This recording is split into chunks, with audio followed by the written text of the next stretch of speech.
और इस वीडियो में मैं किसी भी ट्रेड को बाय सेल करने की सलाह नहीं देता हूँ। आप कोई भी ट्रेड को बाय या सेल करते हैं अपने पर्सनल एडवाइजर या ब्रोकर से बात कर ही किसी भी ट्रेड को बाय सेल करें। I am not a SEBI registered person. इस वीडियो में दी गई जानकारी सिर्फ एजुकेशनल पर्पस के लिए है। सो आप कोई भी ट्रेड को अगर देखते हैं तो उसको अपनी रिस्क पर देखें, ठीक है। गुड इवनिंग मेरे सभी ट्रेडर्स, इन्वेस्टर्स, सभी व्यूअर्स को, आप सभी को जय श्री राम। आज का मार्केट काफ़ी ठीक ठाक था, सो था। और मैंने एक ट्रेड बाइंग साइड के लिए प्लान करी थी। अगर आप उस समय पे लाइव में एक्टिव थे तो शायद आपने देखा होगा। और दूसरी चीज़ कि ये ट्रेड थोड़ा सा मिस हो गया था यहाँ से, ठीक है। ये बाय करना था यहाँ से और ये कैंडल बन चुकी थी। उसके बाद में मुझे समझ में आया कि हाँ, ये ट्रेड बाइंग साइड का यहाँ तक बन सकता है।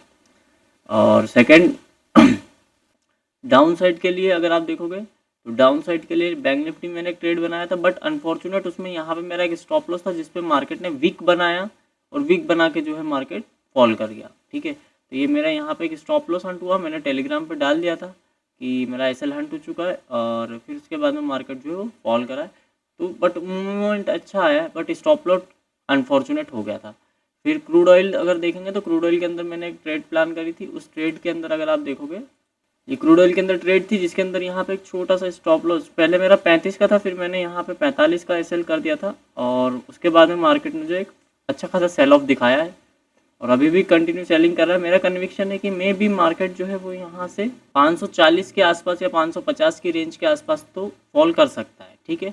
और एसएल यही रहेगा। अब कल निफ्टी में क्या हो सकता है मंडे के दिन, और बैंक निफ्टी में क्या हो सकता है, उसके हिसाब से आप ये देखिए कि पहला जो सपोर्ट जोन निकल के आ रहा है निफ्टी का, वो निकल के आ रहा है 25,375 का। अगर ये भी ब्रेक हो जाता है जिस हिसाब से लग रहा है कि हाँ मार्केट आ गया है चाल में, तो आप ये मान लीजिए कि जो सेलिंग आप देख रहे हो, सपोर्ट्स तो नीचे आपको काफ़ी मिलेंगे, बट सेलिंग जो दिख रहे हो मे भी आपको यहाँ तक आके रुकती हुई दिखे, क्योंकि ये गैप है और ये गैप फिल हो जाए और ये गैप फिल करके मार्केट तुरंत रिट्रेस्ट बना के फिर अपसाइड के लिए जो है वो मूव कर दे। पर मंडे का मार्केट है, मंडे का मार्केट हम सभी जानते हैं कैसा ओपन होता है। तो उसकी वजह से मुझे अभी लगता है कि ये बार मंडे का मार्केट जो है थोड़ा सा हमको प्रॉब्लम क्रिएट कर सकता है, क्योंकि आज मंडे को देखिए, अगर हमको अपसाइड में निकलना है और मंडे मार्केट जिस हिसाब से चलता है, देखिए जहाँ तक मेरा कन्विक्शन है गैप डाउन, क्योंकि मार्केट मैंने आपको बताया अगर गैप डाउन भी होता है तो मार्केट रीटेस्ट लेके निकलता है। तो इनको अगर ये गैप को फिल करवाना है तो मे भी ये यहाँ से मार्केट को फेंक सकते हैं, पर ये फेंकना जो होगा ना ये बहुत लंबा हो जाएगा। मतलब करीब करीब मान लें हम कि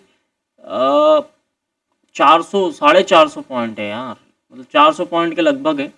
तो हाँ, हो सकता है कि गैप डाउन यहाँ कहीं ले ले और यहाँ से फिर रिटेस्ट मार दे, मतलब 300 350 पॉइंट का फिर वापस एक गैप डाउन देके और फिर उसके बाद में उसको रिवर्सल दिखा दे बाजार को। बट अभी अपसाइड के लिए अगर मार्केट को निकलना है तो 550 की रेंज पहले मार्केट को वापस ब्रेकआउट करनी पड़ेगी। देन उसके बाद में हम अपसाइड में ऊपर की तरफ निकल सकते हैं, ठीक है। तो ये दो रेंज है, बट अभी मेरा यही है कि पहला जो जोन है कि मे भी मार्केट जो है वो गैप डाउन खुले और वो 350 या 400 की रेंज के लगभग कहीं भी खुल सकता है। तो वो थोड़ा सा ध्यान रखने वाली चीज़ है। वहाँ से फिर रिटेस्ट होता है तो अप साइड में हमको मौका है, क्योंकि मंडे का मार्केट है निकल जाता है 400 पॉइंट 300 पॉइंट भी टूटा तो भी मार्केट जो है पूरा रिकवर कर जाएगा। बट आज का जो ये गैप डाउन मार्केट हुआ ये अनएक्सपेक्टेड था और इसके पीछे कुछ फंडामेंटल न्यूज़ेस हैं जिसकी वजह से मार्केट को कुछ कॉन्ट्रैक्ट्स है जो नहीं मिले। फिर उसके बाद में आप देखोगे कि क्लाउन ईआई का भी आया है उसकी वजह से भी, क्योंकि बहुत सारी पीछे कॉन्सिक्वेंसेस है जिसकी वजह से मार्केट ने ये उस चीज़ को एक्सेप्ट नहीं कर पाया और फिर वो फॉलिंग हमको दिख गई। और दूसरा एक रीज़न ये भी है कि यार एक बहाना चाहिए था, उस न्यूज़ का कोई इतना बड़ा इम्पैक्ट नहीं पड़ना चाहिए था, बट एक बहाना चाहिए था एक गैप फिल करने का। और फ्राइडे मार्केट था और मैंने आपको कल भी बताया था कि मे भी मार्केट जो है स्लाइडली ये इन्फ्लेशन की वजह से कर दें, तो वो कर दिया है। तो अभी नेक्स्ट भी मंडे भी मुझे यही लग रहा है कि यहाँ से हमको वापस एक गैप डाउन मिले और देन उसके बाद में मार्केट जो है रिवर्सल के लिए निकल सकता है, ठीक है।